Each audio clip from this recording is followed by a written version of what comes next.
Hello and welcome to episode 35 of Long Shots, our weekly podcast, the usual 2 or 3% spiel that me and Shreya does, discussing business, finance, and anything relevant from the consumer interest perspective. Just a friendly reminder to all our listeners, as usual, we are now streaming on iTunes, Deezer, Spotify, and pretty much any other podcast app that you like or prefer. So do subscribe to our channel so that you get that nice little notification every time an episode goes live. So with that house rule behind us, this is me, Nikhil Arora, and I have with me Shreya too. Shreya, how's it going, man? Not bad. Can't complain.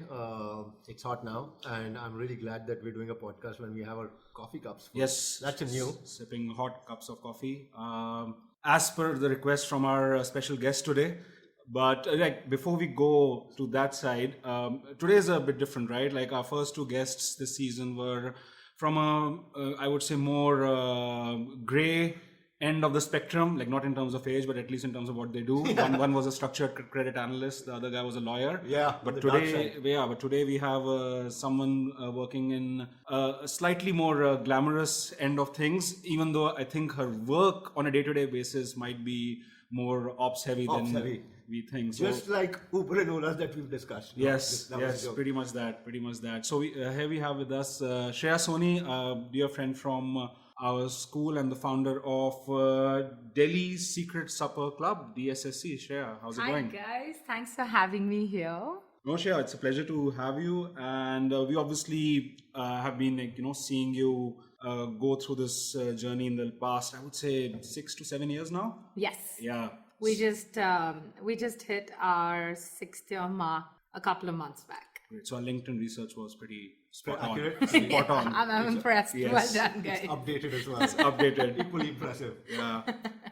So you were in London. You were there as a consultant at UI. Yes. Then you decided to step back, come back home. Yeah. How did that decision come up? So I feel technically that was my first job as part of the career progression. It was one of the best teams to work with. And I think also the timing, as morbid as that sounds, it was a very opportune time for my role to kick in, because just when the financial crisis kicked in, the need for change management and organizational structure and optimization kicked in. So I got to work on like a lot of great projects of streamlining processes, operations and teams. No complaints there. I think London is one of the most glorious cities, that one can kind of live in. But there was a small niggle in my head that kept me wondering about what's happening back home. Right. So back in 2012 is when a lot of very interesting entrepreneurial projects and stories were coming out of this side of the world. And I was just curious to know what's happening. So I actually put in my papers. My team very sweetly didn't accept. They thought I was homesick. Right. So I came back on a 3-month sabbatical. Oh, okay. And they were fully confident that I'm just going to hate it back home. Right. Feel the pollution and come running back. But then ended up staying. And now Delhi's home. Oh, nice. Now it's been 7 years now. It's been, yeah, that's true. And so tell us a little bit about DSSC. We know what it stands for, but walk us through what it typically entails. Yeah. Is it like, I know there are a lot of different nuances to think about, but let's call it a one line or a brief description on sort of what you offer to the clients. And I've been in some events that you guys have done, and it's been always a pleasure and a great, it's been a great experience. So, but I want to understand from a commercial standpoint, what does it entail? Okay, so I'm going to actually trace back and tell you how this even started. I had moved back to India to work on a couple of projects around kind of like rural tourism, ecotourism, farmer empowerment, etc. And during my time working on those projects, even though I absolutely loved coming back to this city that was so different, say like 6-7 years back, because it was kind of bursting at its cultural seams, I felt like there was a great amount of like dullness in the conversation available in the city. And I feel like everyone was either very comfortable within their cliques, or there weren't very many safe environments or legitimate platforms for like-minded people to get together. So with that in mind, the idea was really simple. To me, the best way to break ice is when you break bread. Right. So the idea was to kind of like get like-minded people under the same roof at the same time. Right. And have almost like an experience which didn't have any agenda, which is why we make sure that we steer clear from the idea of either was it a social club, was it a networking club? It was an experience of whatever you wanted to get out of it. And which people remember. I mean, that's, I guess. Yeah, I mean, we used to get a lot of requests saying, is this a singles only club? Is there, Right. this is a platform to meet a lot of single people? I said, yeah, unless you're Ryan Gosling, then no. Right. But I think like literally it stemmed from a big gaping kind of gap and hole in my experience once I was back in Delhi. The gap was more in terms of discovery, or was it more in terms of actually those kind of special things not happening? It was a mix of like a couple of things, I'll be honest. So it was a mix of a platform for curated discovery. Right. I feel like we live in a country which is such a rich landscape for everyday discoveries.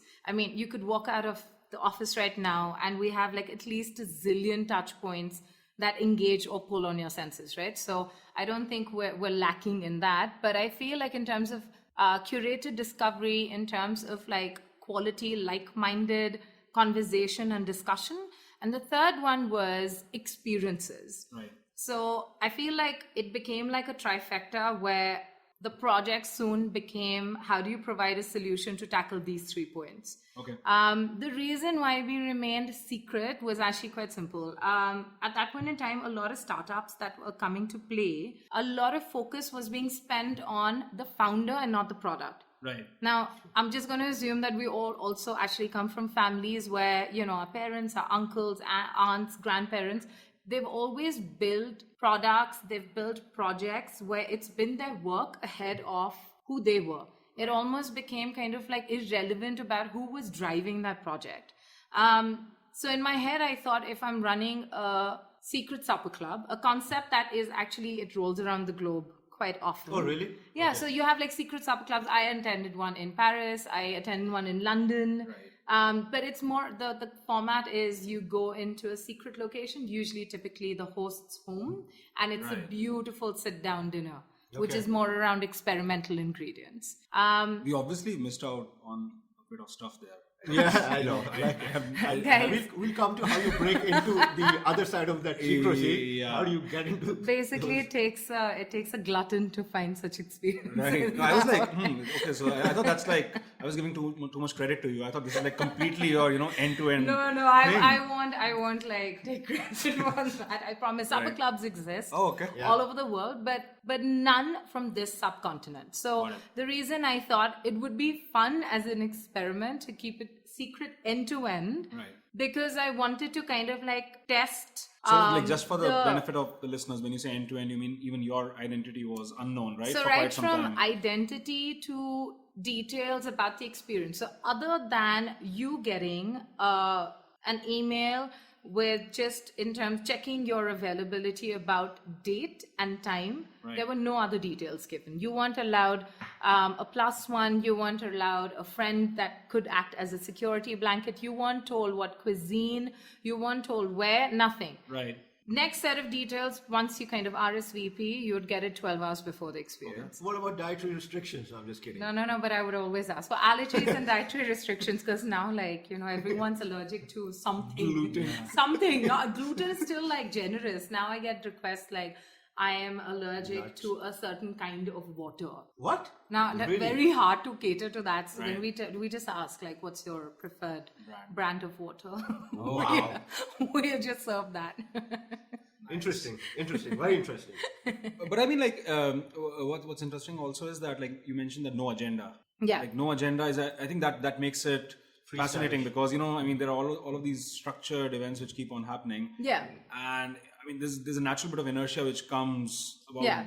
going there because, like, we, for instance, we firmly feel that, those formal networking events, Yeah. I mean, they kind of are a half measure most of the time. Yeah, I you mean, still have to give yourself a pep talk to go for that. go there. you Plus, know? I mean, in terms of actual like Yeah. relationships, like for instance, I personally feel that bilateral conversations Yeah. are probably more effective Yeah. But yeah, I mean, this no agenda, is that also a signature element of supper clubs all over, or that's something that you think is... I think it was a more personal decision for me. I'll tell you why, because I was fully cognizant of the fact that a lot of factors of this secret experience could put people off, meaning which you don't know who's writing to you. It could jolly well be like the creep next door. Right. You didn't have any set of details about what, why, who, nothing. Right. So I think the hook was that there is no agenda. You don't like it, please feel free to leave. And I would add in like a bad joke, and Sharad knows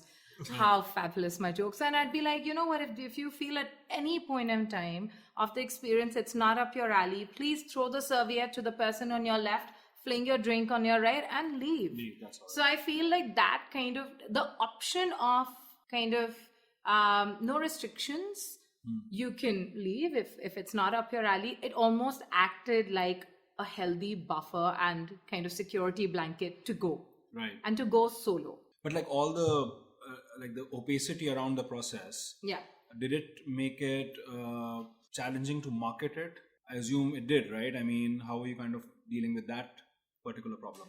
So I'll be very honest. I feel like I may present an extremely atypical case study because it wasn't challenging for me. Okay. There was a gap in the market in terms of experiential marketing.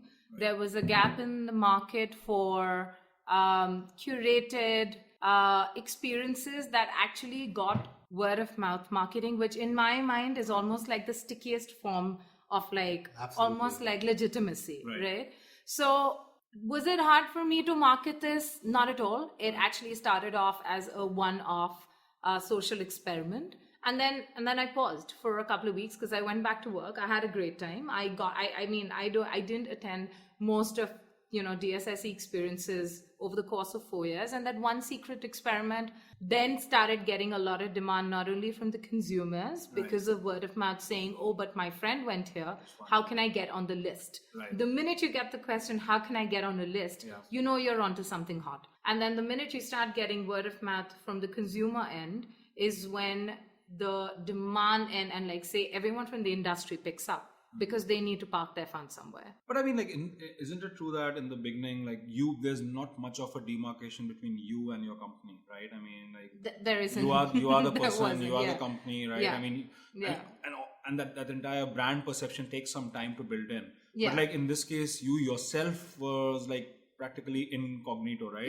Yeah. So it was like some... so it kind of like almost took the form of your creative imagination. Right. So since our mode of communication was solely emails, right, and it was signed off as my alter ego, which was Stevie, and is Stevie till date, the banter became kind of essential. Okay. Meaning which that there would be a fair amount of like research and homework in me gathering information about you.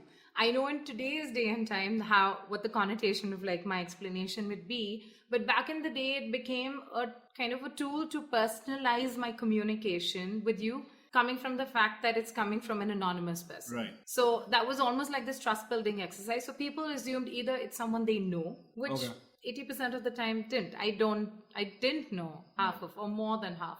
Of my members, and it almost takes the avatar of who you want that person to be, and that became like so kind of like a bonding. Personality got attached to Stevie the email, and then so for a lot of like women, I know a lot of them thought I was a guy, right? Because I would keep like there was this like high level of banter going, so they would just assume that it's a guy. And for a lot of the gents in the club, they thought it was one of their homies, because then I would actually research about what's their favorite sport and thereby club. And like you guys know, I have minimal information about sport, but I would get myself to read a little bit more about the Lakers or whichever cricket team, and then throw that in, and then they'd assume that one of the boys. So it literally took form of the reader's imagination. And what happened when you finally broke it, when you finally unleashed your true identity of DSSC or yourself? Well, that must have been an interesting experience. It was actually like it took like months to get to that decision, because I don't think I ever wanted to come out, so to speak, of the secret closet. because in very ways and forms, I thought that was the hook of the company. Yeah. But I think we got to this intersection where growth and scale, and when I say growth and scale, not so much like across the board, but like deeper into advisory projects, it became imperative that clients and paying clients have a face to speak with. And you can't have voice diffusers on Skype, and you can't have only email communication. Voice diffusers were used? Yeah. So basically everything I read It's like as a child. You make all the cut for CIA or Yeah, FBI. even like the team didn't know it was me, by the way. So the team kind of like, we built a system where they thought I was at max a Delhi manager. Right. Every 3 weeks, a new rumor was floated in the city about who it could be. Okay. And everyone kind of assumed It's sort of fun, that like the founders were sitting out of Bombay. And they were like a group of guys, by the way, because women can't. because trust them. Stevie. And a little bit of connotation of Stevie, but also like the operational logistics of it. Right. It was naturally assumed that it's a... So you were like Shreya, the Delhi manager. Yeah. That was kind of established internally. Internally. Right. Well, nothing more With than with our clients, there was a spreadsheet where should we get on a call with any client or an email, there were 6 names that were used between like the 3 of us, whoever was client facing at that point in time. So from Monica, Tara, Nena, and then everyone would just log down which name was used for which client. Right. So that if anyone else is picking up that conversation, you look at that spreadsheet, say, oh, for this client, the last name used was Tara. And then you pick up the phone and say, yeah, this is Tara from DSSC, how may I help? That's awesome. I'm glad secret is in your name because that's fundamental to the entire Yeah, it growth. really was. And then we sense. kind of like figured that logistically and for the growth of the company, because we wanted to do more and we wanted to dabble with more social experiments, we decided to come out. So the team was told like 25 days before, so that they can chip in and also help with the... So that's pretty interesting, right? Like you use Secrecy to sort of build a buzz around it, and that was your hook, and maybe even a moat in the beginning, right? Yeah. So how did sort of you transition into advisory side? And that's, I am guessing, a little bit of a different, I don't want to say a different business line because I think there's a lot of overlapping core strengths and core skills, but sort of how did you make that pivot? And I'm guessing this is where we are now with DSSC. Would you call it like a advisory / experience curation kind of a place? So from like initially working on immersive secret experiences, now we've kind of like organically moved to a space where we're one of the key players in the market for experiential marketing and creative services. Right. So yes, we still host secret suppers. Yes, we still host all the experiences that we used to host back in the day. But now there's just a very organic kind of like extension to our scope of work. Right. So, I mean, we're all aware it's a great market for existing and new brands who haven't ever tapped into this TA. So they need a lot of help with kind of building what is their go-to-market. So we help with that. I was just reading, was it yesterday, that sort of Indian food service market, like expected to grow at like 10% plus CAGR until 2025. Will be a 5 lakh crore business, right? I mean, I know you guys do more than just food service, but that itself is a significant piece of the pie. I mean, I want to say it still is the core. It is? Okay. Yeah. So food and beverage remains the core, and then the extensions and the other divisions in the business are now around tech, lifestyle, fashion, basically anything that like kind of interests our consumer and member. But like in terms of, if you look at pure play curation work, right? So that's, I guess, end to end kind of do the entire thing, right? Are these paid events? Is this completely a sponsorship play there? And on the other end, obviously, when you look at advisory side, that I guess is a more project-based kind of work. Absolutely. Right? But within that, what kind of brand would come to you? Or is it like just small brands? Is it like boutique brands? Are they big brands who want to do something more, specialist? It's a mix of both. Right. I'll be honest, in terms of like our profile of kind of clients and brand partners, it could go in right from like a more boutique e-commerce website like a Natty. Right. Or it could be, your bigger brands that have international presence like a Google or a Monkey 47 or a Bacardi or Hyatt. I mean, basically it's actually across the board in terms of who seeks our services. In terms of the previous question you asked about, like, what's the model? Yeah. It's part sponsorship and it's part ticketed. Okay. So it depends on also the objectives of the client. So say, for example, a client comes and they're new in the market and they literally want to build an experience which is a slightly more intelligent marketing of that product, then it's usually a comped model. But like on the advisory side, when you look at, you mainly are involved in the strategic planning, or you also operationalize? So end to end. As well. And then there are scenarios where you're actually plugged in for one specific part of that entire life cycle of that project. Right. But I mean, we're very flexible. It completely depends on the objectives of the client.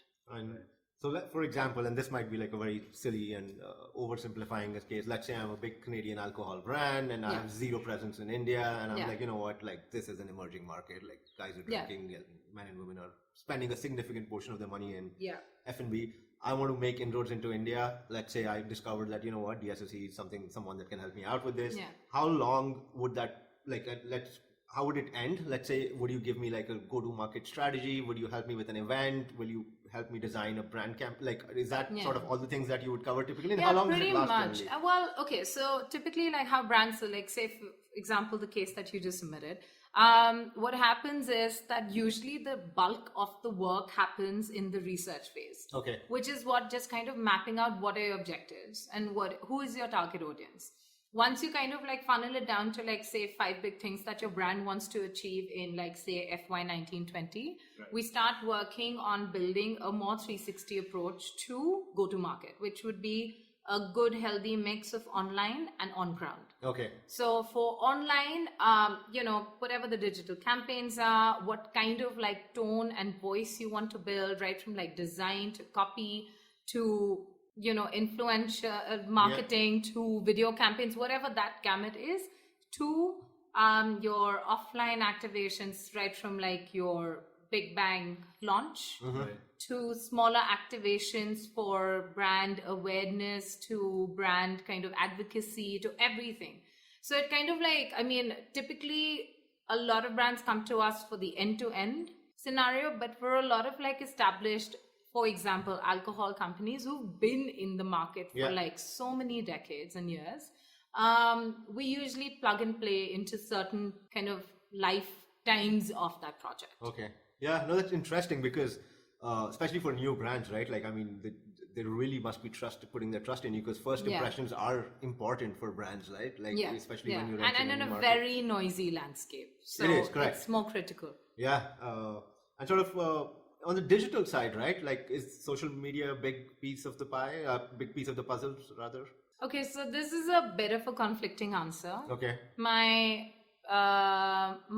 work answer for this question is yes. It is very critical because you can only get this much footprint and access offline, but you get a 150x online. Okay. So you want like a blanket, like a wider reach of brand awareness. Yes, it is very important you employ all your digital platforms and assets at play. My personal answer is I give it lesser importance than a lot of other people in the industry because I feel the intimacy of offline is way more powerful than the potential virality of online. Correct, yeah. That's well. And I feel like a lot of consumers are getting more discerning by the minute in terms of like also kind of being a little more discerning about what they consume online now. I feel like, say, 3 years back, yes, online was the space to be. I think that has also gone in a cycle, right? Like there was a time, I think, when social media platforms came in for the first time, like people were just very excited about sharing everything about them. Yeah, and you're so curious. Their entire day, they were very kind of curious to know about what others are doing. And then suddenly, I think after 7-8 years of that cycle, now you want more privacy. Suddenly data has become, like we discuss data here a lot in these podcast sessions, and like we keep on wondering that how come, suddenly email or WhatsApp, peer-to-peer communication, even like Mark Zuckerberg is saying that, Facebook now has to stop being a social media and go towards P2P, private chat rooms. So I guess offline does mirror that in a way, right? So, and I feel like sometimes we have greater control over the kind of like the long form or the storytelling of that product offline as opposed to online. Because the connotation and the interpretation of what you kind of gather and read online, it has too many loose ends. Right. So I feel like offline, there are so many more touch points and interesting touch points to get the consumer closer to the product or the service. Do you feel that in the market, especially when you look at search engine optimization or, social media optimization, scheduling, a lot of people talk about it, but there are very few agencies which actually, I think, know what they're doing. Like there's a lot of noise there, in terms of, because in terms of the media platforms itself, they are intermediating the process. Then on top of that, you have agencies who are intermediating that process. Yeah, absolutely. I feel it's almost like this is the one thing that I tell my brands. You want to earmark some form of digital spend. Right. Don't have the hope and dream in the day that you're going to get some fabulous conversion on it. Right. It's almost as because your competitors parking that kind of percentage of funds into digital, or you feel that that's the way to go. But what is Facebook now? Right. I feel like album. I miss it. I miss the family album format of Facebook. Yeah. I feel for businesses, there's a reason why people are dropping off Facebook. Right. Because it's almost like burning your marketing budgets. Yeah. Even when you try promote via Facebook, via their legitimate channels of advertising, more often than not, it's actually a completely irrelevant set of people who end up viewing your promotion. So, digital spends have to be worked in a very different format now. Facebook, I think, has now become, a kind of a need to be on kind of a platform. But in terms of, actual value addition, it's a necessary evil. Yeah. Everyone needs their presence there. Are people pumping in the same kind of monies into Facebook as opposed to their same sister concern Instagram? No.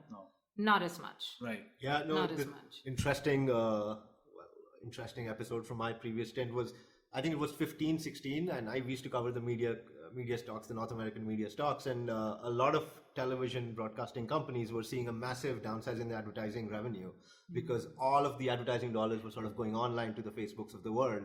And what happened was, interestingly, the subsequent years, so this is 15, 16 now, we saw the return of television all of a sudden. And people start saying, well, it's a small base, so it will adjust. But it went up again. And we spoke to a lot of brand managers and they said, we're not getting our ROI. We don't even know how much of conversion has happened. There is a big element of actually calculating how much of ROI you're getting by those advertising dollars on digital. And that sort of TV was sort of, thought of as it's going everywhere. There's at least some kind of... But that's the thing, right? I feel like it moved from your traditional media it's a balance to at the an end. online spend. And now a lot of brands are carefully and slowly exploring OTT. And that's where you're pumping in your marketing monies now. Yeah. It's either offline or OTT, and no one cares that much about. Nikhil and I have spent a lot of time talking about OTT as well. Too much time on OTT. Oh my God, I want in. That's my favorite topic. Oh yeah, can I please loop in next time? Yeah, absolutely. We'll do an OTT special next time. Yes. we kind of. I think we are pretty much responsible for. 300 million number that Hotstar hit because we were talking about it so much, so gold standard of Indian content and how they've aged the ad bot. And similarly, Game of Thrones episodes also lost a lot of traffic when we were going live, so it kind of so we took a break. That's the reason.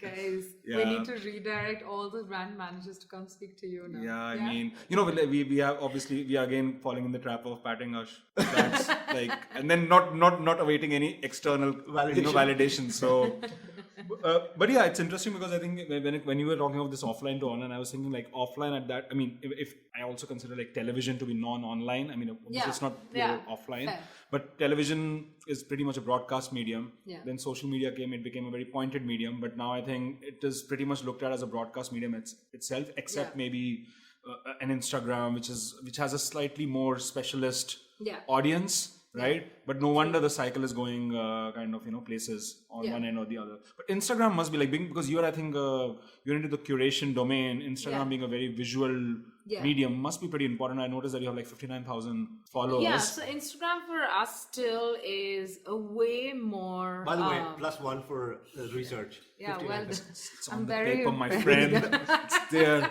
LinkedIn check. Yeah. Instagram check. I'm very impressed, guys.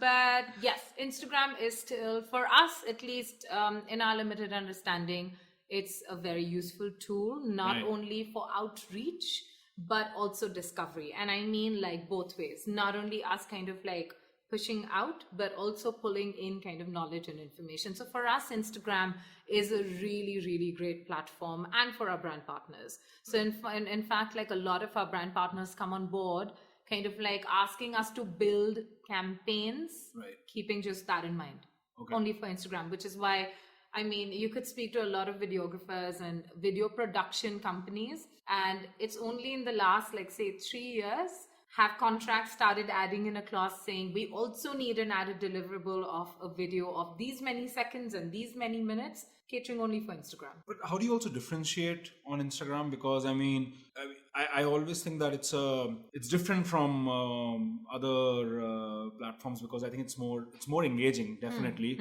it's more personal also, right? At the end of the day, it's something that, you know, like people go have a good meal, they take a nice picture, you know, someone is wearing something nice, they take a, but like in all that, how do you differentiate yourself? Because like F&B itself is again a very visual domain, right? So like what's the kind of USP of a campaign which DSSC does, for instance, versus a lot of the other things? I'm only going to speak on our behalf. I don't know what works for a lot of, because we've also spent a lot of time kind of understanding what is that magic formula for Instagram. No one has the answer. But I will tell you, at least for us, what really worked was our content and our copy. So I think it really kind of worked in our favor that there was a lot more research that was going in, not only towards like the visual aspect of a campaign or a post or a story or what have you, but also the story, the actual written story that supports it. Right. So I think the members that started off, you know, in the early days of DSSC, who still remain with us, at no point did they drop off. When you say members, like these guys are basically attendees of your experiences? Yeah, so members would mean like, have you ever kind of like been part of an offline activation of the club? So it's a mix now. I mean, also we have an open profile. So there are like a lot of readers and followers who are not members. Sorry. So it's a mix on Instagram. But I feel like for us that really worked was our tone and our signature voice. That really helped. Plus that network effect which comes from the offline. Yeah. I mean, those so, guys are I mean, you know, I feel like what happens is that I think when you're growing or when a company is growing, that growth sometimes also really reflects on your digital platform. So when you're either with an injection of investment or funds or how you grow and scale, more often than not, at least in the last 3-4 years, the companies that we were tracking, we would see a significant dip in their content. Right. And I feel like we resisted that and we said we're going to continue paying that kind of attention to. But it's a difficult mix, right? You kind of, in terms of like having a well thought out copy, comes at the expense of scale, right? Because there have to be guys who do that. Yeah. Right? I mean, it cannot really be automated beyond the limit. Like we also kind of, we are often, you know, we like to think of ourselves as a user-generated content platform, but we don't publish anything instantly, right? We kind of take it through a cycle. And same as with your content, obviously in a different theme. But like, is it like you think like, okay, I really don't want to do that many campaigns at a time? Do you put some sort of rules on yourself to make sure that you have the bandwidth to execute that quality? So I feel sometimes it's really important to remember like your 3 to 5 big USPs and why you started off. Whether you scale, you grow, you get in, like you get funded, you don't get funded, you're self-sustaining, whatever the format is, if you stick to those 3 big USPs, that's not going to really alter your path too much, or you're not going to deviate from it too much. So for us, we know that we are in the luxury segment of experiential marketing or digital campaigns or copywriting. So there's only this much allowance in that niche exclusive luxury segment where you can like kind of let growth or scale affect any of that. So in line with that, yes, it is a lot more time consuming. So sometimes the input output does not make sense. Right. But we know that's what we're known for.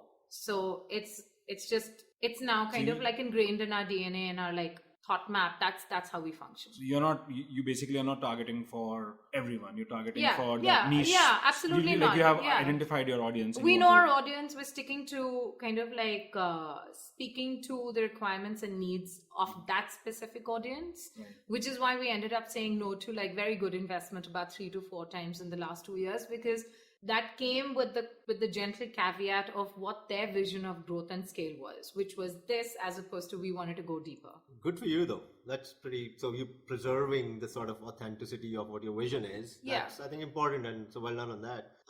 Thank you. And you feel free to take this question with as much detail or as little, but in terms of competitors, let's call domestic. And when I say competitors, not just guys in firms who are competing with you, but also there are these aspirational firms, maybe in the international markets, right? They're doing fantastically. Maybe one day we could sort of get up there and maybe even get past them. So do you have like, are there any names that you think about? Yeah, we have. I mean, our biggest competitor is only one, and that's Netflix. Okay. Okay, so we're very clear about that, and all of like Netflix is literally because the thing is, a lot of our online or offline, the only thing that we're asking from our target audience and the discerning, curious target audience is their time. You know what? When someone asks Reed Hastings, CEO of Netflix, what his biggest competitor is, you know what he says, right? Fortnite. Oh, nice. It's the same logic. Yeah, same exactly. logic, Yeah, there you go. Oh, great minds. YouTube and Fortnite. Yeah. But that's the thing, right? So I am basically fighting with anyone who's trying to get quality, kind of uninterrupted, discerning time from my target audience, which is not the masses right now. So in line with that, I know basically we don't plan events when we know a major Netflix drop is happening. We just don't. We don't. Right. So in my mind, everything we do, every piece of copy, every article, every event, every what have you, it has to be something that is worth their while to get off Netflix and invest in us. Yeah, sure. That sounds fairly logical. And at the end of the day, you're fighting for eyeballs, right? I mean, there is a little bit of quality eyeballs, let's call it. Yeah. And maybe there's an overlap in the sort of audience that you're catering to and the order and the audience that, let's call it, I mean, Netflix like, originals I caters feel to. like that's the thing. That goes back to kind of like what I was saying about being aware about what space you're in. We know our consumers have the flexibility and also the desire to spend. Right. That's well established. Our brands know that. We know that. The consumers know that. Now, so if money isn't the equity that we're fighting for, it's time. But like when you kind of say that Netflix is a competitor, right? Yeah. Is that based on a hunch that the target audience that you are aiming for spend a lot of time on that, or you actually got some internal insight, some data point, you did a survey? Like, how did you come to that? We actually checked with our members, right? And also like. Actually, it just so helps, which is why it's so critical to get the right team in place for a concept like this, because the team is usually the target audience for a bunch of our brand partners. Right. So if it isn't worth my time, then I know it's not going to be worth my members' time, because I need to be a kind of like almost a aggregate, collated mirror of reflecting of our entire user base. Right. So which is why I mean, like, that's our key competitor.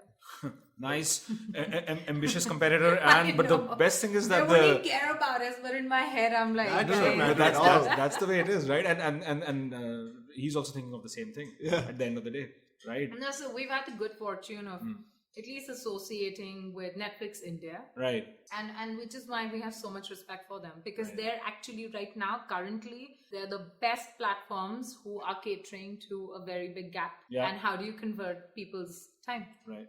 And in fact, can I just tell you, his answer was also sleep. Oh, was it? His competitor was sleep. Yeah. Well, I remember Fortnite and YouTube. Yeah, sleep is probably the other one, right? Yeah, they're competing against sleep, and which is why they're crunching down. Now, there's a reason why binge watching, that phrase is so relevant in our generation as opposed to any other. No, that's true. Because Netflix is eating into your sleep time now. That's why I don't start anything new there. I know it's going to be a big commitment, you know. So, I mean, it kind of just wrecks your schedule. So, true. Yeah, they're kind of getting there slowly. So, since sort of your expertise, and so let's spend a couple of minutes, I guess, talking about what's happening in the food space, and let's give it a very Delhi touch too, because we're sort of, I know you're spread across the country, I Yes. guess, but your sort of home is Delhi. Yeah. And so what's like, I don't even know, is fusion food in, specialty restaurants in, is it experimental food, is it Yeah. authentic cuisines? What is sort of hot these days in the marketplace? I think we've done a big cycle of what's really worked, what's not, what was a great marketing gimmick, what was experimental, what was luxury, what was gourmet, what was whatever. But I personally feel, and I see like when we slice and dice our data, I feel a lot of consumers are also kind of like ready and willing to spend bigger bucks on authentic, local, regional cuisine. Right. And I feel like it's such a good time for the industry where we're actually saying goodbye vegetables that were flown in from halfway around the world, Right. and thereby destroy its flavor and its freshness and just like its profile. And we're leaning back towards inward, meaning which we have some fantastic chefs and establishments. And even alcohol brands which are now looking inward and say, how do we source local? How do we kind of consciously and mindfully eat? How do we build amazing plates of food which respect our heritage and our technique, which is actually one of the most solid across the globe? And a lot of restaurants that are working off that and in non-gimmicky way, they're doing great. Yeah. Across Delhi, Bombay, anywhere, you know? I mean, in terms of like my personal knowledge of this area, I mean, besides eating the stuff, it's not very extensive. But like I do read Root Food every weekend. Sunday, yeah. Yeah, and I think Veer Sangvi, like I think his entire style of writing on food is so much superior to anything else that he writes. Yeah. So I'm a big fan. So He's amazing. Yeah, when he kind of writes, his main I think philosophy has been that the Frenchification of Indian food is one of the biggest problems that Yeah, a lot I of the mean, chefs face with. To attribute sophistication because of, you know, smaller portions Yeah. or cleaner plating Yeah. or kind of like using your forceps into like plating. I think he of mocks a food. lot of the London-based Indian restaurants because of that Absolutely. reason, Yeah. right? Yeah, because I feel like it's neither authentic Yeah. nor is it celebrating what the country stands for. And in terms of like cuisine history and culture, we go like centuries back. Yeah. And for some reason, there's some form of like shyness, if not anything else, Yeah. where we don't embrace it till an international. I think that's also Chef takes it's a it. generation thing as well, right? I mean, I don't have any data to back it. Obviously, I'm just saying it based on. I remember there was a time when we used to enter 5-star hotels or flights. Everybody used to speak in English, and then there was a moment when I realized that people are more comfortable in their own regional language, Yeah. right? It takes some years to kind of also get that. I won't say colonial hangover or anything, but that entire mindset that's of a being part, more yeah. proud of your identity, that also takes some.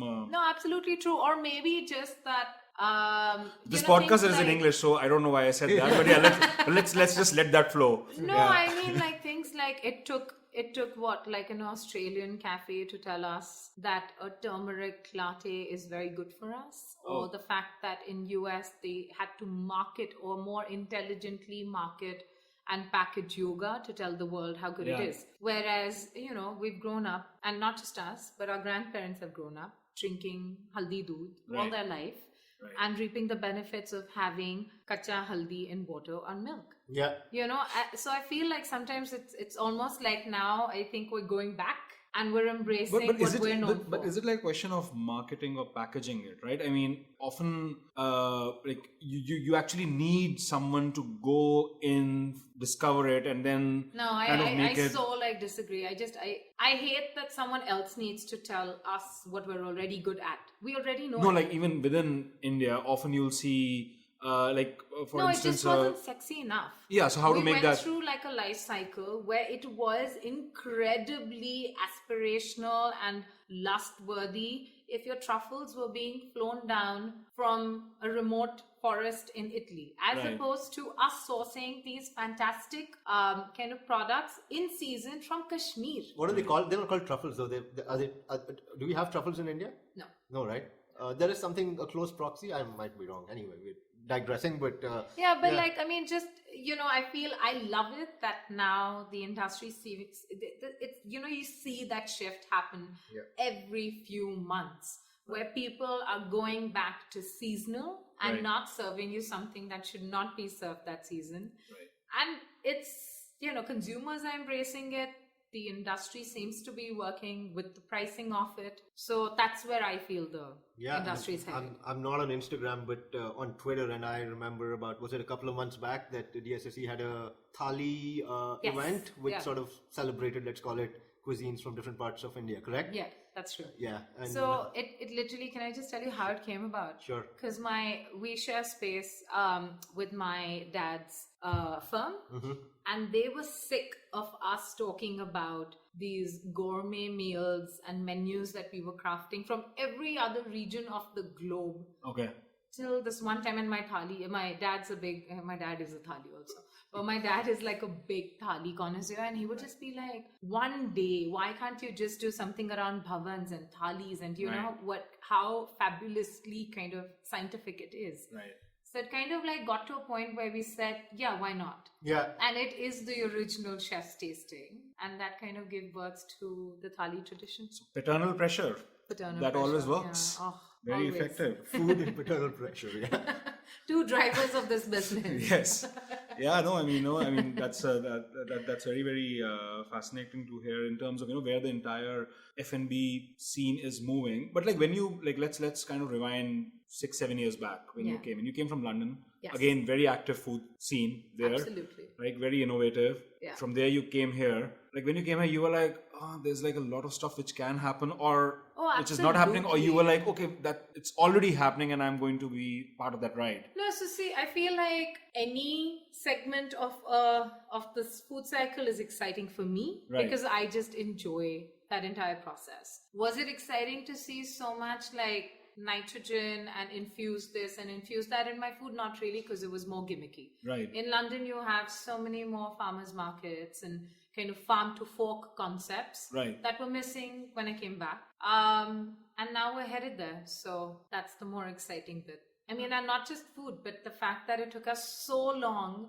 to get, locally made gin, which was sourced, bottled, everything end to end here, and then craft beer or tonic water. Yeah. I feel like that kind of shift, it just in a span of like, if you think about it, 6-7 years is nothing. Right. But in 6-7 years, not only food, but fashion, but everything else, and alcohol and mixers, we're seeing that shift so dramatically. But I mean, in terms of, I guess food and this entire, I would say, formalized food sector was probably an area of passion for you even when you were there, right? I mean, this is something that you were interested in naturally. Maybe not from a very... But no, other than eating had like Yeah, zero, I mean, but at least you were kind of, this was something kind of core to your interest, maybe just in from hindsight, maybe, but at that point in time, it's such a bad answer, but no, not at all. Yeah. It literally, I wish I had a better answer to this, but I feel like this almost originated from a place of severe boredom. Right. Where it came to a point where my parents were like, either go back since you're more comfortable in that scenario, or try and make Delhi your home. How long did that period last for you? Like in terms of just trying to figure it out? I want to say 6 months. Right. Were you trying different things during No, those I was 6 months? already working on projects, right? Oh, okay. So I was working on projects, working with farmers in Mewat and getting them like straight to market and creating that supply chain. So I was working on projects, but in terms of like just experiences or where should food culture head, or how should brands like market their products, that for me there was a gap, which is why it kind of gave birth. But typically, like I guess as an entrepreneur, you must have evaluated, I don't know, a few ideas. Yeah. Right? No. Oh no, Again, this was like it? I have such bad answers to this, but like These are probably good answers. These are probably good answers. I wish I had like a smarter response to it, but just I feel like in any case, anyone who knows me knows how risk averse I am. The first time I wrote an email to the director back at Ernst & Young London, and I told them about the project, and even they were just like, you are traditionally a very risk averse person. Okay. This seems like a leap of faith. Do it. Right. If it doesn't work, come back. Right. And in many ways and forms, the risk averse mind said that, oh, if it doesn't work, I have the opportunity of going back.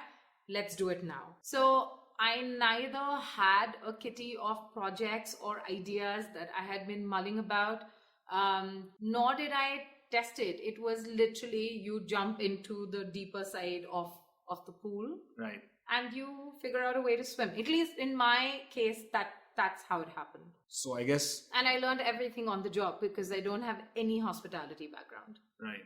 But like now that 6-7 years have gone by, things are, I guess, structured, stable, scaling up, but still some process around things. So I feel like it helps that you're an eco-finance grad. Right. And then you're half Marwari. Right. So your numbers always I think the second one up. you're understating it a bit.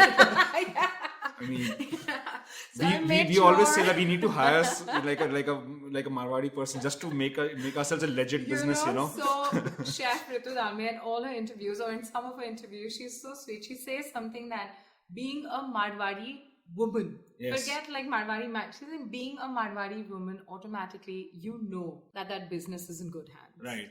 And from the first Secret Supper till date, we've been self-sustaining. We've been in the green. We've been careful with where we park our funds and how we grow and scale. So in that sense, there were a lot of elements from the skill set I picked up from my studies and my first few jobs and applied it here. I'm very sure in a couple of years' time, Netflix earning call, they're going to add DSSC to their list of sleep fortnight in YouTube. And hire a Marwari CTO or something like that, you know, just to kind of make it a bit more foolproof. Reach out, I'll just send you my email. Yeah. But like two questions, you know. First is startups are like, let's raise funds, go for institutions. Yeah. You haven't really, I think, pushed for that strategy, or maybe you did, but you didn't find a match. I don't know. Like, you can answer that. That is first. Yeah. Second is, what scares you right now? Like, what bothers you? Is there something that bothers you, or you think that we are on the right track and we'll be able to navigate? I'm going to answer the first one first. Yeah. In terms of like whether we ever actively looked out for funds, we never felt the need. Right. And I don't mean to like sound cocky about it, but I know there is no such thing as a free lunch. And I know what the expectations and the deliverables and the targets that were kind of like matched against that check or that round of funds. So over the last few years, we have been approached by some fabulous people, but their bent of mind was not understanding how you grow and scale in luxury curation and immersive marketing. Right. So you can't view me as the same way you view a tech product or a tech service. Thereby that multiple and the expense of that multiple never really married my vision of the company. Is that a question of not a lot of guys doing what you were doing here, so they don't have any comparable companies to? No. Because I think like investors often need to, get a Well, you know framework. what? I mean, we also have some of the smartest minds in the country right now who are, with VCs or individual investors. Like the reason why I'm saying that is we come from a finance background, right? Yeah. So when we look at investors, and by the way, like F5, we love investor bashing in this podcast, so that's something nice.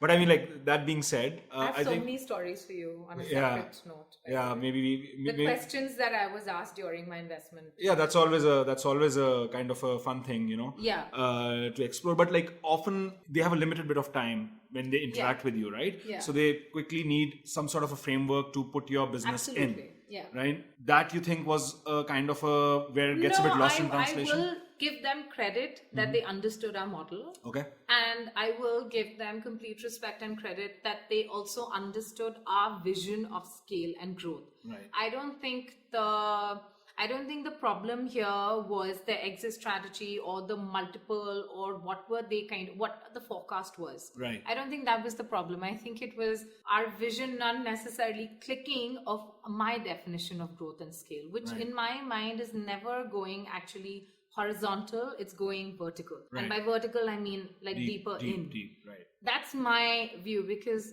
I also understand there is no benchmark or a comparable company like DSSC, but if you're contributing to the cultural fabric of whatever city you're kind of working and operating out of, then you're working with like a big set of intangibles. Right. And I can understand that not necessarily translating across. Yeah, right. So which is why we kind of like very politely thanked, but we refused because we didn't want to scale and grow with their vision. Right. So no AI, ML coming in, no blockchain. Not now. Never say never, but not now. No, Nice, no. nice. And what about like in terms of what you think? What scares me? I mean, scare might be like a bit of a. I just wanted to like get your attention. But Yeah. what there must be some things which are on your mind, right, as an entrepreneur? Again, I have such a bad answer for this. Nothing really in terms of like the usual set of challenges that, I feel as an entrepreneur, you're almost like, you get comfortable with rolling with the punches. Okay. That if you have a day that's too stable and too easy, that's what your red flag antenna goes up. Right. For me, I'm not scared with those set of challenges. I mean, you learn and you grow and you kind of like readjust and all of that.